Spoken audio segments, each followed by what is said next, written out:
And welcome to the Injury Report here on ESPN760.com. Steve Politziner back with you. Of course, our co-host and our esteemed medical director of the show, Dr. John Cutler, South Florida Foot and Ankle Centers. John, really looking forward today because today's going to be about you and your specialty. So we're really going to get to dive in and delve into what you know best, foot and ankle and everything that comes along with injuries and associates with those two parts. Very, very important parts of the body. Well, it's great being here, Steve, and I'm excited just to talk to you one-on-one. I mean, usually we're fighting for airtime to try to ask all those questions to all the prominent people in our community, and I feel fortunate to be able to discuss some of the things that I do with you here today. And I think we should start, John, just a little background on you. You're right, we oftentimes are joined by some of the most prominent surgeons in the area, but you are one of the most prominent surgeons in the area. 20 plus years in South Florida, Johns Hopkins trained. Tell us a little bit first about your background, why foot and ankle was such an important discipline to you, and also how much it's changed over the years. Sure, great question, and it has evolved greatly.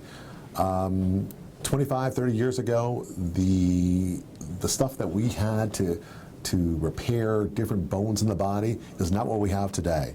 Today there's things called external fixation, which allows us not to make incisions and to fix bones. We have cannulated screws where we're able to put a screw over a pin. We don't have to make an incision for that.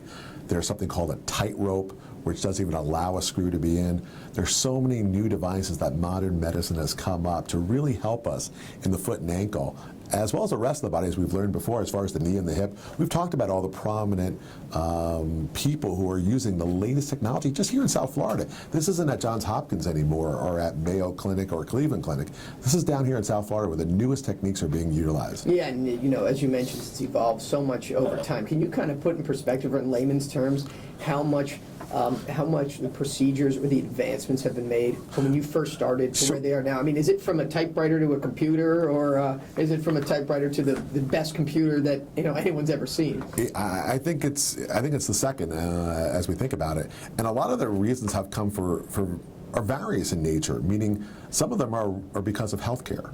And I don't want to get into a long topic on healthcare, but back when I trained in residency 20 some odd years ago, we would leave someone in the hospital for a week after a simple ankle fracture, after a simple bunion surgery, after a heel surgery. They'd be in there a week recuperating. Now, it's a half-hour surgery. They're going home within an hour and a half after the surgery. So meaning the advancements have been forced by healthcare because the cost of maintaining and watching them in the hospital for 3 or 4 days have forced the hand of the research and development companies to say, hey, we need to push this along, and in turn have discovered better procedures. Well, yeah, I mean, not only do you have better procedures, but people are out there trying to invent procedures, try to make a name for themselves, but also healthcare has said, listen, we can't afford to keep you in the hospital for a week to recuperate this. So we do need the most stable type of fixation for these types of procedures, the best implants for the knees, for the hips. When we do back surgery, we can't leave them in for 2 weeks. We need to be able to put those screws and plates in and stabilize them the best that we can. Dr. John Cutler, South Florida Foot and Ankle Centers. John, the foot and ankle, a brittle area, a complex area. For you, what is the attraction? What was the attraction? What continues to be what gets you excited? Hey, yeah, you have a surgery scheduled later for today, probably a couple scheduled later for today. What keeps you excited about this discipline? Well, we started surgery today at 6 o'clock in the morning across the street at our own surgery center, and we'll go till tonight doing surgery. It's great. I mean, being able to help people in this discipline who have, the foot is made up of 26 bones, ligaments, tendons, all throughout this little area. As you know, we play sports quite a bit together, that growing up, there were a lot of different sports that required the foot to be stable as we cut, as we position. And we'll talk about some of those injuries that occurred today in that. But as far as my wanting to go into this area is that the different injuries that I saw, that I had as a youngster, I was able to visit many doctors in many different specialties. And I really like the idea of being able to function with the foot and function with different shoes and surgery in that regard. Well, let's get into it. I mean, let's first start with the most common types of injuries associated, with the foot and the ankle. General ankle pain, sprains, strains. Take us through starting with those. And I probably should discuss a little bit about what leads to that. Also, prevention mechanisms. I think that's one of the great things I've gotten, and I'm sure our fans have as well from the show, is prevention. Because we've heard the doctors talk about all different ways where you can prepare or maybe help put yourself in a position to not be susceptible to some of these injuries. Well, we start first with prevention for any different type of thing. When we talk about the ankle joint, what we want to try to do is strengthen the tendons around the ankle. The tendons on the inside part of the ankle, the outside part of the ankle. Those are really important to strengthen, and the muscles around them. That will help give blood to that area and stabilize those ligaments that are associated with that. When we talk about ligaments, obviously the most common one that we're familiar with is an ankle sprain. There are 3 main ligaments on the outside part of the ankle. And I'm sure you've heard, Steve, that there is a first degree, second degree, and third degree sprains that you have. That depends on how many ligaments you actually injure in that nature. So that's the most common one. In fact, my son Jake, who just sprained his ankle, was out of his basketball games this week. Typically, that's an inversion type injury. So if we look at, we're on radio too, but if we look at the TV, we turn our ankle, we turn our foot to the outside. That's how we rip those ligaments. And what we do on a post-operative base of that type of injury is, if it's an acute, really bad, who's a prominent athlete, we'll go repair them. If it's someone who's like a weekend warrior like you and me, we probably would immobilize them, rest them, give them ice, compression, get them into some physical therapy, get them back going, and then follow up, really importantly, with ankle braces. I mean, I know you see me walk around with all these different braces that we have to wear, and that's just from the chronic injuries that we sustain throughout the course of our lives. Yeah, it's really amazing when you say the 26 bones and the tendons and how much pounding and pressure we're putting on them, and even the recovery. You break your arm, you put it in a sling, you can walk around and live your life. You hurt your foot, or you have constant ongoing foot pain or foot injuries, you can't fly. You have to walk around, and I have to imagine that only makes it that much more difficult to overcome. And that's so funny you say that, because I have a patient who said, I just had a heart attack. And I was out back playing tennis in 3 weeks. How come when I sprained my ankle, it's still killing me, and I got to be off for another 4 weeks? So unfortunately, you're right. The foot sustains all that impact, all that pressure. And I'm sure you've heard that the general workout, the fitness, they're taking you away from doing all those high mileage, because all the pounding that goes on in the joints and the knees and the hips and the back. And they're going into more elliptical or water, especially for the older person, so they don't have that impact on those joints that they sustain. It brings up an interesting issue about footwear these days. I, in fact, have been a patient of yours, and achieved very successful results, did a gait analysis and learned about the way I walk and what the right footwear was. You're seeing so much of these lightweight shoes now be recommended. You're hearing about, even, let's go even to non-footwear, the barefoot marathon runners.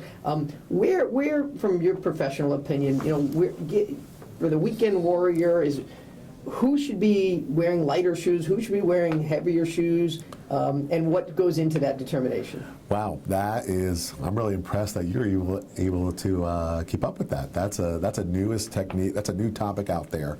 There's a book called Born to Run, which is Bruce Springsteen wrote. I just heard him sing it. I didn't know that's a book version. It wasn't Bruce's book, actually. It was a whole topic about the Steve Prefontaine, Tom Hanks in Forrest Gump. Is it? Wow, his musical knowledge is as good as his sports, guys. That's pretty good.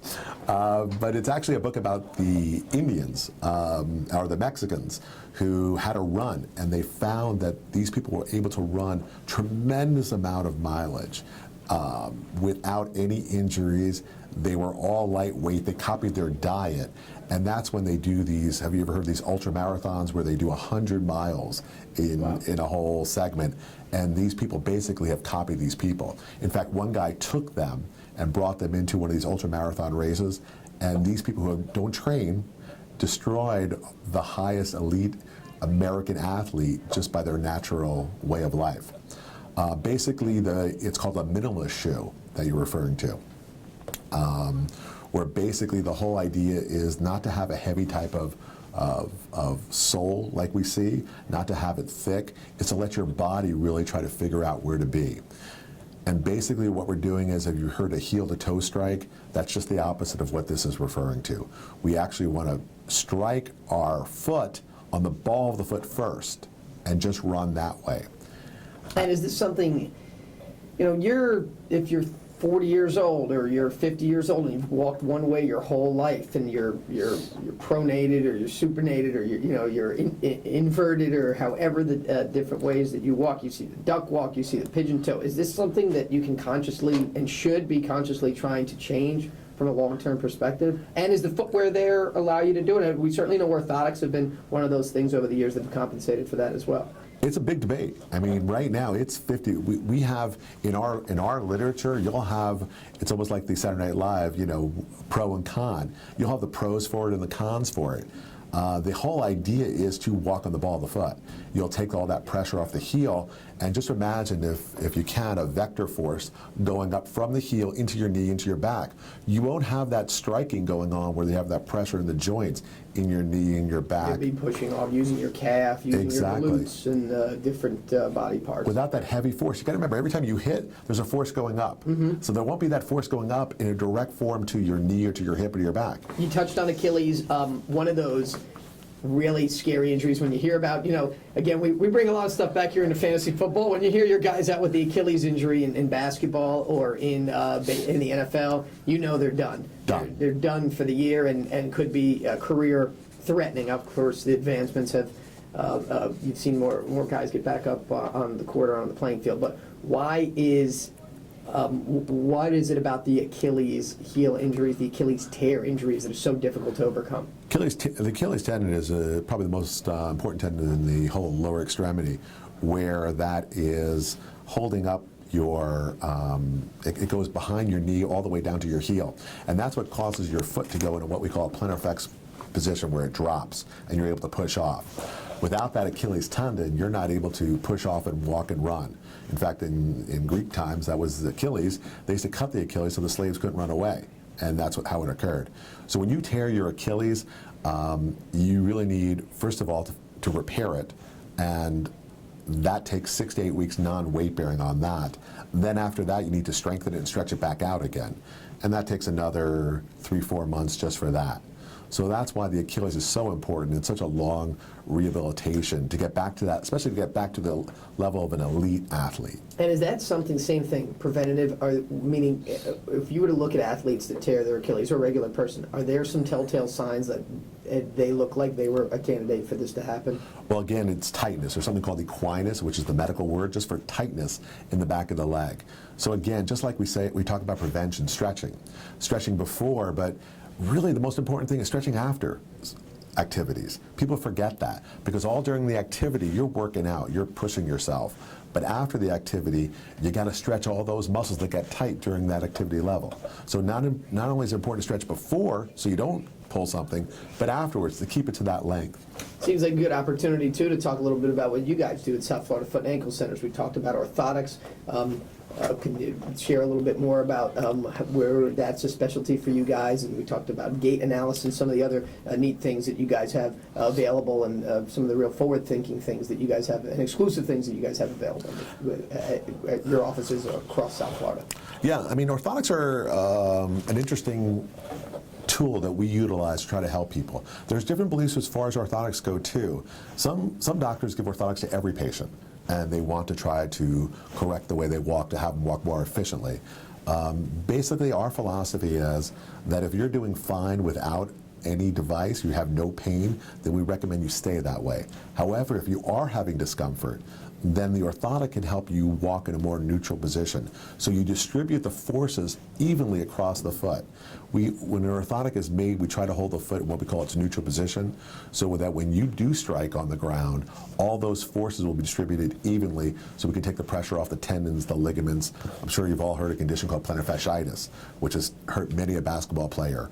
Orthotics are the mainstay treatment, the gold standard treatment for that, to try to eliminate the forces of what we call pronation when you turn in. and orthotics can help cure that as well. That's amazing. I mean, one thing that does sound, I guess, as a positive when you have these foot and ankle injuries, it sounds like the advancements over the years have really not only sped up the recovery, but allowed some people to get back on the court, back on the field, or even just back to your everyday activity much quicker and much beyond what you'd ever anticipated in the past, particularly with so many of the things that you guys do at South Florida Foot and Ankle Centers. Right. Let's talk about plantar fasciitis since we mentioned that. There are so many different treatments available for that. Back in my day, 20-some-odd years ago, when someone didn't get better, we had to do surgery. We'd have to make a 4-inch incision on the bottom of the heel, have it opened up, and that person would be non-weight bearing for 4 weeks, then recuperation. Now we make a half a centimeter incision. We put a scope in the bottom of the heel, and we just make a little cut in that ligament, and they're back going relatively quickly within 4 to 6 weeks.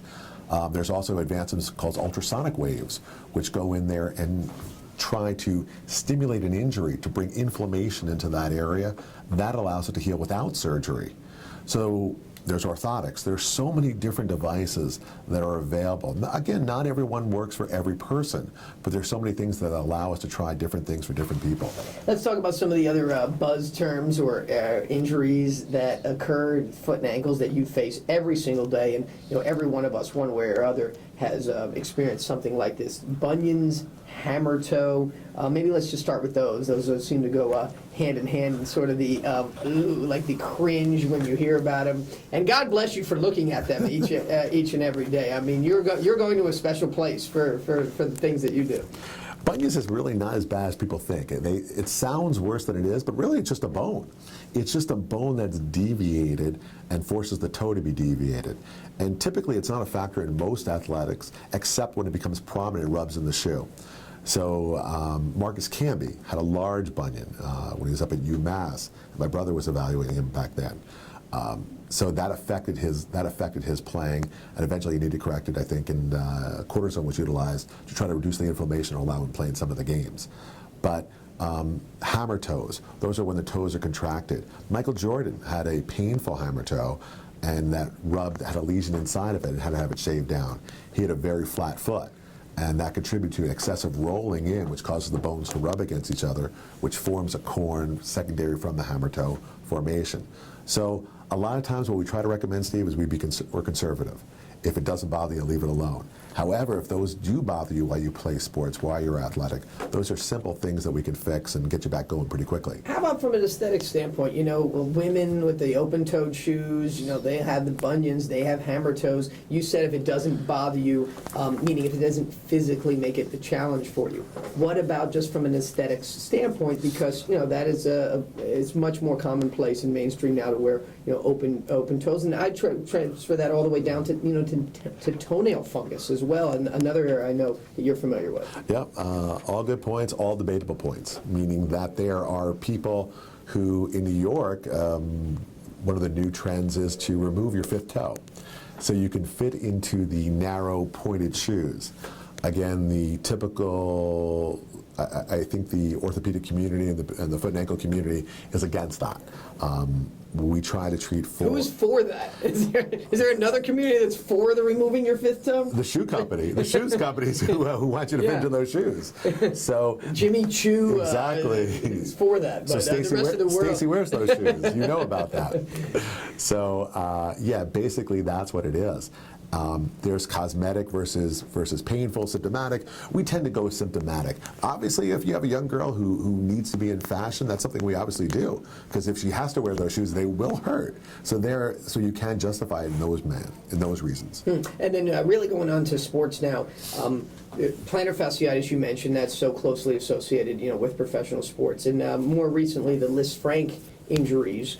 You're hearing a lot more about, Cedric Benson, Santonio Holmes, Maurice Jones-Drew, just a couple of the NFL athletes, in the last year who have suffered from this.